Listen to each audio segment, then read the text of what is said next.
John. Quite young. He was the youngest one, wasn't he? Like we said before, mate, all of these guys were young. If you understand that only Jesus and Peter had to pay the temple tax, which means that they were the only two over the age of 20, everybody else was under the age of 20. Yeah. These are young men. Think back into our time. We both finished school at 15 and we were in the armed forces by sort of 16, 17. Yeah. Well, you were considered an adult then. But today, 16-year-olds going off and joining the armed forces would be a huge shock. This is the era where a young Jewish boy became a man at the age of 12. Yes. There was no such thing as teenage years. Teenagers is a modern social construct. You went from being 12 to being an adult. There's probably something good about that when I look around the chaos in the world. Yes.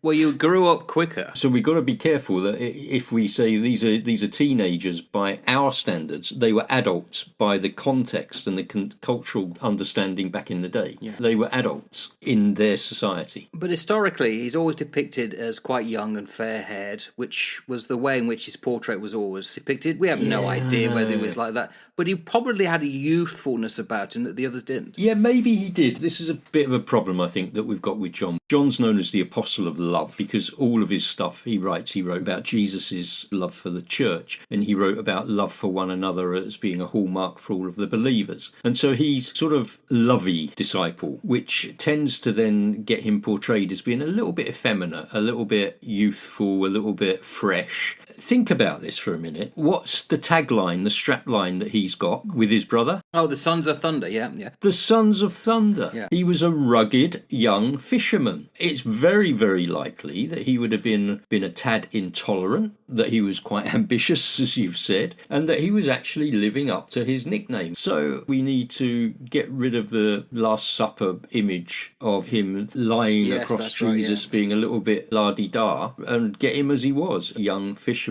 That's in John 13:23. The interesting thing as well, Paul called him a pillar of the church. I don't think he would say that if this guy was wishy-washy. No. He had some steel, and you only have to track what happened to him and what he went through to know that would definitely be the case. He wouldn't have been young-looking by the end of that. No, not at all. And he was seen as a patriarch, the elder statesman of the church. That's quite a profound and prominent position to hold within church history. He wrote more of the New Testament than anybody other than Luke and Paul. Gospel, 3 epistles, and Revelation. Yeah, and he was part of the inner circle, as we talked about, the 3 groups of 4. So he's in that first group, always with Peter, Andrew, and James. He's that inner circle, and he's pretty much always there, but out of that inner circle, he is never the most prominent.